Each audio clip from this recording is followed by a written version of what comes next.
بسم اللہ الرحمن الرحیم نحمدہ و نصلی علی رسولہ الکریم۔ میں اپنی تفسیر کرمانی صفحہ نمبر 221 جلد اول سورہ بقرہ سے حضرت اسماعیل علیہ السلام کا وصال اور تدفین کے متعلق عرض کروں گا۔ میں علامہ طالب حسین کرمانی بستی یاسر آباد چک مول تحصیل مرسد ضلع بہاڑی سے آپ کی خدمت میں عرض کرتا ہوں کہ میرے چینل کرمانی ٹی وی اور کرمانی ٹی وی 3 کو سبسکرائب لائک کمنٹ ضرور کریں تاکہ یہ مسائل آپ تک آگے جائیں، دوستوں عزیزوں تک جائیں، مجھے بھی ثواب آپ کو بھی ثواب۔ حضرت اسماعیل علیہ السلام کی وفات کا وقت قریب آیا تو اپنے بھائی حضرت اسحاق علیہ السلام کو وصی بنایا اور اپنی بیٹی کا نکاح حضرت اسحاق علیہ السلام کے بیٹے ایس سے کر دیا۔ حضرت اسماعیل علیہ السلام کی عمر 173 سال ہوئی اور آپ کو ان کی والدہ حضرت حاجرہ کے قریب دفن کیا گیا۔ حضرت اسماعیل علیہ السلام کی اولاد کو بنی اسماعیل کہتے ہیں، یعنی اسماعیل کے بیٹے۔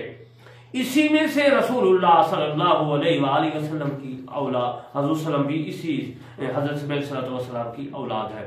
عن واصلہ بن، یہ حدیث ہے جو عزیز محترم میں نے اپنی تفسیر کرمانی میں لکھی ہے، وہ حدیث جو ترمذی ابواب المناقب میں ہے عن رسول اللہ صلی اللہ علیہ وسلم سے۔ اور اس کے جو ہے واصلہ بن اسقع سے روایت ہے کہ رسول اللہ صلی اللہ علیہ وسلم نے ارشاد مبارک فرمایا، اللہ تعالی نے چن لیا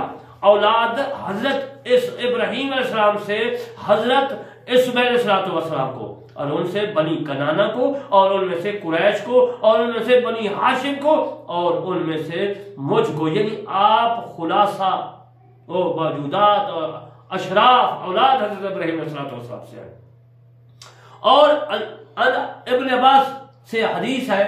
کہ وہ میں آپ کی خدمت کا ترجمہ کر دیتا ہوں جو ترمذی ابواب المناقب عن رسول اللہ صلی اللہ علیہ وآلہ وسلم میں ہے۔ حضرت عباس بن عبد المطلب رضی اللہ تعالیٰ عنہ روایت کرتے ہیں، فرماتے ہیں کہ میں نے عرض کیا یا رسول اللہ صلی اللہ علیہ وآلہ وسلم، قریش بیٹھ کر اپنے حسب کا ذکر کرنے لگے۔ حسب سے مراد آباء و اجداد کا، تو آپ کی ایسی شجر سے مثال دی جو گھوڑے پر ہو۔ فرمایا رسول صلی اللہ علیہ وسلم نے کہ اللہ تعالیٰ نے پیدا کیا ساری مخلوق کو اور مجھے ان تمام قبیلوں سے اچھا قبیلہ میں پیدا فرمایا اور پسندیدہ کیا 2 قبیلوں کو، یعنی اولاد اسحاق اور اولاد اسماعیل کو، پھر چنا مجھے قبیلوں سے، مجھے بہتر قبیلہ میں پھر چنا گھروں کو، اور مجھے سب گھروں سے بہتر گھر میں کیا، 100 میں ان میں سب سے ذات میں بہتر ہوں اور گھرانے میں بھی سب سے بہتر ہوں۔ اور دوسری ترمذی ابواب المناقب میں حدیث موجود ہے، اس کا میں ترجمہ عرض کر دیتا ہوں۔ وہ یہ ہے کہ مطلب بن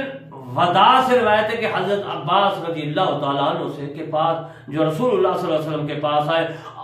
پاس آیا قریش وغیرہ سے، گویا وہ کچھ سن کر آئے تھے۔ نبی کریم صلی اللہ علیہ وآلہ وسلم منبر پر کھڑے ہوئے اور فرمایا میں کون ہوں؟ لوگوں نے عرض کیا کہ آپ رسول اللہ صلی اللہ علیہ وسلم ہیں، اللہ کا سلام ہوا۔ آپ نے فرمایا میں محمد صلی اللہ علیہ وآلہ وسلم عبداللہ کا بیٹا ہوں، وہ عبد المطلب کے بیٹے ہیں۔ اللہ تعالیٰ نے تمام مخلوق کو پیدا کیا اور ان کے بہتر لوگوں میں سے مجھے پیدا کیا، پھر ان کے 2 قبیلے کیے، مجھے اچھے قبیلے سے پیدا کیا، اس کے بعد ان کے کئی قبیلے کیے اور مجھے اچھے قبیلے سے پیدا کیا، پھر ان کئی گھرانے کیے ان میں سے، اور مجھے اچھے گھر میں اور اچھی ذات میں پیدا کیا۔ میلاد مصطفیٰ صلی اللہ علیہ وسلم، میلاد مبارک میں بھی اسی طرح بیان کیا جاتا ہے جس طرح رسول اللہ صلی اللہ علیہ وسلم نے اپنا میلاد مبارک پڑھا۔ امام ترمذی میں ابواب مناقب میں ایک باب لکھا ہے، باب کا نام ہے باب ما جاء فی میلاد النبی صلی اللہ علیہ وسلم، باب میلاد النبی صلی اللہ علیہ وسلم کے متعلق آپ نے ایک باب لکھا ہے۔ اور اس سے کیا ثابت ہوا کہ ایک تو میلاد مصطفیٰ صلی اللہ علیہ وسلم نے خود پڑھا، جو مسلمان اپنے نبی کا میلاد فرماتے ہیں کرتے ہیں تو وہ بھی